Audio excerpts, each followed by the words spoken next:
Lines प्रायोजक राजयोग paints, आनंद तुमचा, रंग आमचा। मनसेला हेतू आणि दिशा नसल्यानं कार्यकर्त्यांची मेहनत वाया, उद्धव ठाकरे यांचा टोला। तर आयता पक्ष सुद्धा टिकवता आला नाही, मनसेचा पलटवार। शिवसेना आमदारांचं प्रगती पुस्तक तयार, संजय राठोड, अब्दुल सत्तार यांना मंत्रिमंडळातून डच्चू मिळण्याची शक्यता।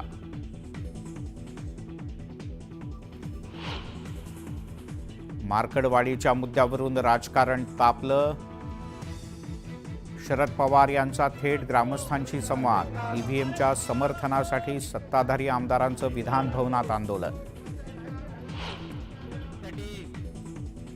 ईव्हीएममध्ये काहीतरी गडबड, मतदानाच्या बद्दल जनतेच्या मनात शंका। शरद पवार यांची टीका, तर पराभव स्वीकारा, मुख्यमंत्र्यांचा पलटवार। विरोधकांची भूमिका दुटप्पी, पराभवाचं खापर ईव्हीएमवर। उपमुख्यमंत्री एकनाथ शिंदे यांचा विरोधकांवर निशाणा। बॅलेट पेपरवर पुन्हा मतदान घ्या, नाहीतर राजीनामा देतो। मार्कडवाडीत उत्तम जानकर यांची आक्रमक भूमिका। ईव्हीएमच्या विरोधात सर्वोच्च न्यायालयात जाण्याचाही इशारा।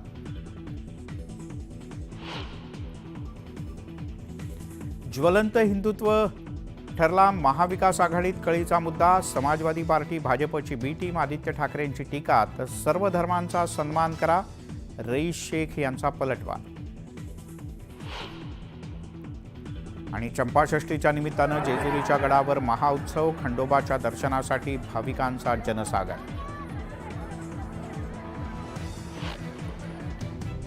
बोईसर तारापूर एमआयडीसीतील कंपनीला भीषण आग, अग्निशमन दलाकडून आगीवर नियंत्रण मिळवण्याचे प्रयत्न सुरू, आगीचं कारण अस्पष्ट।